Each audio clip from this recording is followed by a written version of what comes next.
Hello student, welcome to MK physics class. आज हम पढ़ने वाले हैं गोलीय कोष के कारण विद्युत क्षेत्र की तीव्रता का व्यंजक ज्ञात करना।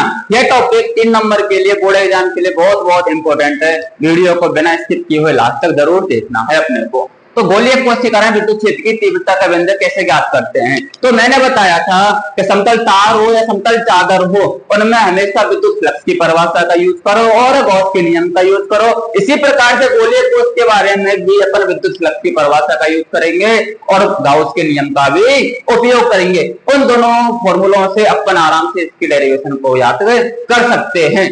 तो इसमें कंडीशन बनती है अपनी 3 कंडीशन। तो गोलीय कोष के बाहर विद्युत क्षेत्र की तीव्रता का व्यंजक कितना होगा, गोलीय कोष की सतह पर कितना होगा और गोलीय कोष के अंदर कितना होगा। तो जीरो कहां पर होगा, ये क्वेश्चन आपको नहीं आता है कि जीरो विद्युत क्षेत्र की तीव्रता गोलीय कोष के कारण जीरो कहां पर होती है। अगर पता है तो कमेंट करके जरूर बताएं, अगर नहीं पता है तो वीडियो को लास्ट तक देखें, आपको जरूर इसमें मालूम है चल जाएगा। तो पहले कंडीशन पढ़ते हैं गोलीय कोष के कारण विद्युत क्षेत्र की तीव्रता का व्यंजक बाहर की ओर। कौन सी कंडीशन? बाहर की ओर।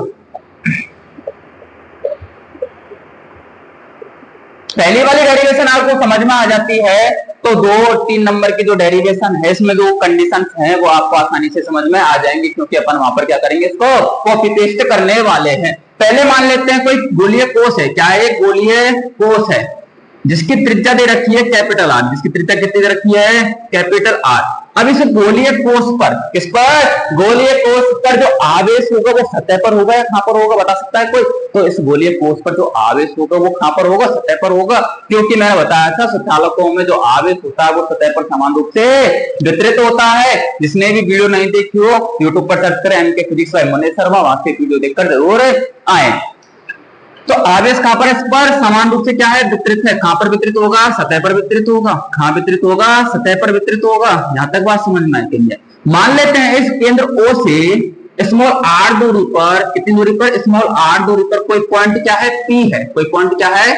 P है। और इसी पॉइंट पर विद्युत क्षेत्र की तीव्रता का व्यंजक ज्ञात करना है। बताओ ये बाहर की ओर है कि अंदर की ओर है? सतह पर है, बाहर की ओर है। अब इस पॉइंट पर देखो, P पॉइंट पर यहां से भी P पॉइंट होगा, यहां से P पॉइंट होगा, यहां से P पॉइंट होगा। मान लेते हैं 10 सेंटीमीटर दूरी कितनी है?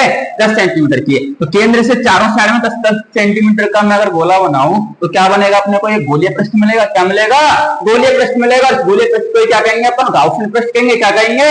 गाउसियन पृष्ठ कहेंगे। तो मैं क्या करता हूं, इसको एक मिला देता हूं, इसकी स्पर्शरेखाओं को क्या कर देता हूं? मिला लेता हूं। तो अपने को क्या मिल जाएगी? गाउसियन पृष्ठ मिल जाएगी। क्या मिल जाएगी? गाउसियन पृष्ठ मिल जाएगी। अब आपको करना क्या है? विद्युत फ्लक्स की परिभाषा से देखो, डेरिवेशन बहुत आसान, कॉपी पेस्ट करने वाले हैं। फ्लक्स की परिभाषा से, और फ्लक्स के फॉर्मूला क्या होता है? Phi equal to EDS cos theta. कितना होता है? Phi equal to EDS cos theta.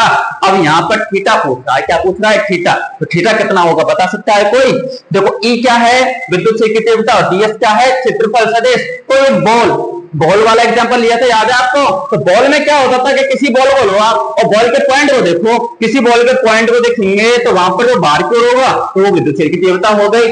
उसका क्षेत्रफल सदिश क्या होगा? बाहर की होगा। तो थीटा बनने वाला कितना होगा यहाँ पर? 0 डिग्री। तो थीटा कितना है यहाँ पर? 0 डिग्री। तो बताओ फाई इक्वल टू कितना आएगा? ईडीएस, और cos 0 का मान 1। डायरेक्टली लिखा cos 0 का मान 1। तो फाई इक्वल टू कितना आ जाएगा? ईडीएस। समीकरण नंबर 1। समीकरण नंबर 1। अब क्या करने वाले हैं? कौन सा फॉर्मूला अप्लाई करेंगे? सेकंड वाला, गाउस का नियम। क्या करेंगे? गाउस का नियम। और गाउस का नियम क्या होता है? फाई इक्वल टू क्यू बटे एप्सिलॉन नॉट। क्यू बटे एप्सिलॉन नॉट। क्योंकि इस निकाय पर जो प्लस क्यू आवेश है वो कितना माना है अपन ने? क्यू माना है। कितना माना है? क्यू माना है। समीकरण नंबर 2।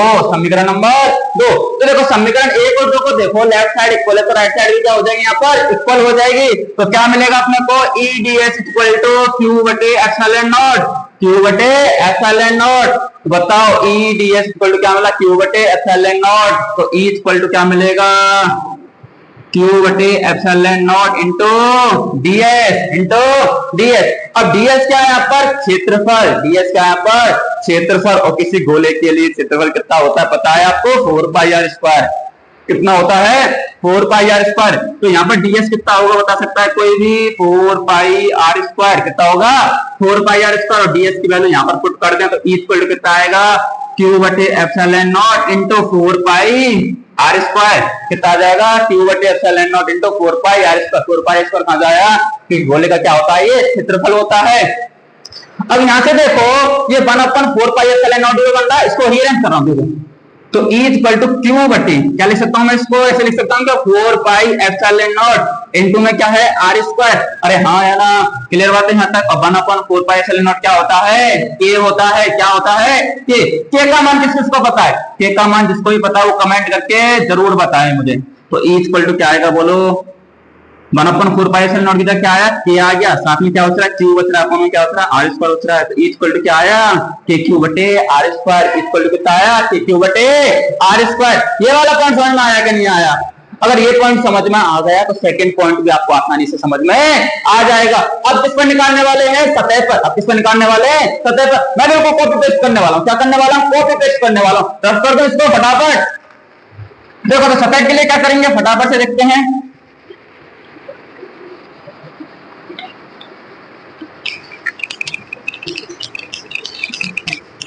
अब किस पर निकालने वाले हैं, सतह पर। सेकंड कंडीशन सतह पर। 3 नंबर के लिए इंपॉर्टेंट है, एक एक नंबर के 3 क्वेश्चन हो सकते हैं, एक एक एक 3 नंबर का क्वेश्चन आ सकता है 2027 में बोर्ड एग्जाम के लिए। बिल्कुल स्किप मत करना, आसानी से देखना इसको। सतह के लिए क्या करेंगे, मान लेते हैं वही सेम सिस्टम रहेगा, गोलीय कोष है, इसकी त्रिज्या कितनी दे रखी है, कैपिटल आर। इस पर जो आवेश है वो कहां पर होगा, सतह पर समान रूप से क्या होगा, वितरित होगा। मान लेता आवेश कितना है, क्यू है। केंद्र O से स्मॉल r दूरी पर कोई पॉइंट क्या है, P है, और वो पॉइंट P कहां पर है, सतह पर स्थित है। कहां पर स्थित है, सतह पर स्थित है।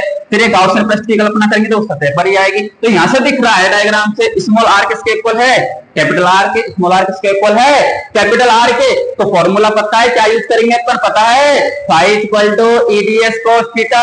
कौन सा, फ्लक्स की परिभाषा से। कौन सा, फ्लक्स की परिभाषा से। तो बताओ फाई इक्वल टू क्या आएगा, ईडीएस कोस थीटा। तो बता सकते हो चित्र से थीटा कितना होगा, यहाँ पर 0 डिग्री। थीटा कितना होगा, 0 डिग्री। तो फाई इक्वल टू कितना आ जाएगा, ईडीएस कोस 0, और कोस 0 का मान कितना होता है, 1 होता है। तो फाई इक्वल टू कितना आ जाएगा, ईडीएस, समीकरण नंबर 1। अब क्या करने वाला है, कॉपी पेस्ट कर रहे हैं अपन, क्या कर रहे हैं, कॉपी पेस्ट कर रहे हैं। तो समीकरण नंबर दूसरा कौन सा आएगा बताओ। तो फाई इक्वल टू गाउस के नियम से क्यू बटे एप्सिलॉन नॉट, क्यू बटे एप्सिलॉन नॉट, समीकरण नंबर 2। समीकरण 1 और 2 को देखो, दोनों क्या है, इक्वल है। राइट साइड क्या हो जाएगी, इक्वल हो जाएगी। तो बताओ ईडीएस इक्वल टू क्या आएगा, क्यू बटे एप्सिलॉन नॉट, क्यू बटे एप्सिलॉन नॉट।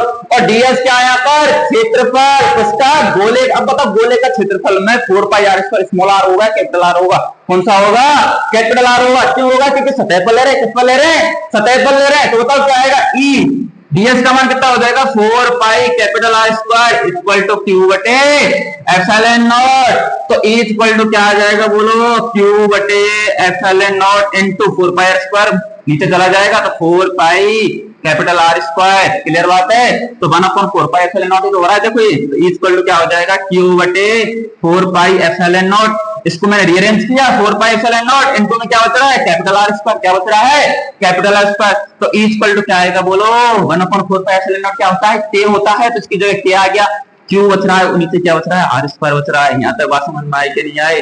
तो सतह के लिए कितना आ जाएगा, के क्यू बटे कैपिटल आर स्क्वायर। तो सतह से बाहर, सॉरी केंद्र से स्मॉल आर दूरी पर जब बाहर की ओर देखने हैं तो फॉर्मूला क्या है, इक्वल टू के क्यू बटे स्मॉल आर स्क्वायर। और सतह पर क्या आ रहा है, इक्वल टू के क्यू बटे कैपिटल आर स्क्वायर। दोनों के दोनों डेरिवेशनों को देखो आप, दोनों कॉपी पेस्ट है, यानी बिल्कुल सेम प्रोसेस है। क्या है, सेम प्रोसेस है। उसी प्रकार से थर्ड कंडीशन में भी क्या होगा, सेम इसी प्रकार से प्रोसेस होगा। जैसे नो तीसरी कंडीशन करने वाले हैं फटाफट से। अब किसी कंडीशन को आप बिना देखे करके देखो, आपसे अगर होता है तो आपके टॉपिक समझ में आया, अगर नहीं होता है तो आपके टॉपिक में कहीं ना कहीं डाउट है। थर्ड कंडीशन पढ़ने वाले हैं अंदर, कहां पर, अंदर। तो निकालो, एक गोलीय कोष है जिसकी त्रिज्या कितनी है बताओ, कैपिटल आर। इस पर आवेश प्लस समान रूप से क्या है, वितरित है। कौन सा आवेश, प्लस क्यू आवेश। इससे स्मॉल आर दूरी पर कोई पॉइंट क्या है, पी है। सेम प्रोसेस होगी, मान लेते 5 सेंटीमीटर पर है, यहां से 5 सेंटीमीटर 5 सेंटीमीटर। फिर क्या करेंगे, इसकी गाउसियन पृष्ठ की क्या कर लेंगे, कल्पना कर लेंगे। गाउसियन पृष्ठ इसी प्रकार से होगा। अब बताओ इसके लिए विद्युत क्षेत्र की तीव्रता का व्यंजक किस प्रकार से निकालेंगे? कोई फॉर्मूला अपना तो फ्लक्स की परिभाषा से। तो फ्लक्स की परिभाषा क्या होती है बताओ? Phi equal to E D S cos theta. और थीटा कितना होगा बता सकता है? 0 डिग्री। थीटा कितना होगा? 0 डिग्री। याद रखना जब भी आपको गोलीय कोस आ जाए, इस तरह के बॉल वाला एग्जांपल आ जाए, थीटा हमेशा हमेशा 0 होता है। कितना होता है? 0 होता है। तो फाई इक्वल टू कितना आएगा?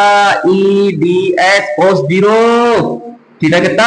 cos 0। cos 0 का मान 1। तो phi equal to E D S समीकरण नंबर 1। अब पता है क्या करेंगे?